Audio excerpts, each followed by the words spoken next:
አለይኩም ጓዶቼ እንዴት ናችሁ? እኔ ያለሁኝ አልሐምዱሊላህ። ዛሬ ግመሎች ጋር ነበርኩኝ ለትንሽ ሰዓት።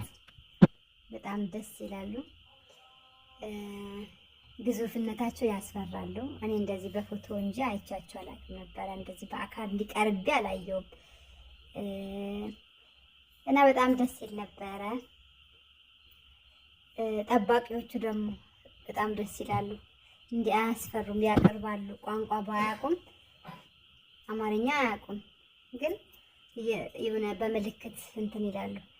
ከዛ ደግሞ ወደ ትግሉ ኢትዮጵያ ኑሮ ድህነት ኢትዮጵያ ላይ እንደው እውነት ልብሱን ይዞ ይሄድ ነው ማለት ያለብን። ኮተቱን ልብሱን ይዞ ይሄድ፣ ድህነት ከኢትዮጵያ ውስጥ ይሄድ ብላችሁ ዱአ አድርጉ። ወደ ትግል ኑሮ መጣሁኝ። ምክንያቱም እኔ ትንሽም ነገር ቢሆን ቤት ውስጥ ሰርቼ መብላት ነው ደስ የሚለኝ። ይርበኛል ሲጀመር ቤት ውስጥ ዱቄት ከሌለ ምናምን ነገር በጣም ነው የሚያስጠላኝ እላቸዋለሁ። ወደ ግመሎች መጀመሪያ መቅረብ ፈራሁኝ። ከዛ አሉ ወተት ፍለጋ ያመጡ ወንድሞች አሉና ይነክሳሉ ምናምን ነገር ብሎ ሲሉኝ እኔማ ውስጣቸው መሀል ሜዳ ልገባ ነበረ፣ ግን ፈራሁኝ። አላኩል ሀል ወደ እንጀራ ካገራ ሄድኩኝ።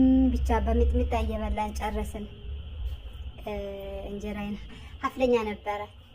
ልክ አስፈጨሁኝ፣ በማግስቱ ጋገርኩኝ። ይጣፍጥ ነበር። ሀፍለኛ እንጀራ እኔ በጣም ይመቸኛል። ይጣፍጥ ነበረ። አላኩል ሀል ይኸው ወደ ትግሉ ኑሮ እንግዲህ ይኸው እኔ የገጠር ልጅ ነኝ። ምንም ማድረግ አይቻልም። እንግዲህ አስፈጭታችሁ አምጡ ለማለትም ብር ያስፈልጋል። እኔ ደግሞ ቪዲዮ መነሳት ፈለኩኝ። እንደው ምን አይነት ኑሮ ነው እንዴት ነው እንዳትሉ፣ ይሄው ኢትዮጵያ ከገባችሁ እንደኔ የደሃ ልጆች በቃኝ ብላችሁ ይሄ ገቢ ነው ይሄ ወጪ ነው ያላላችሁ እህቶች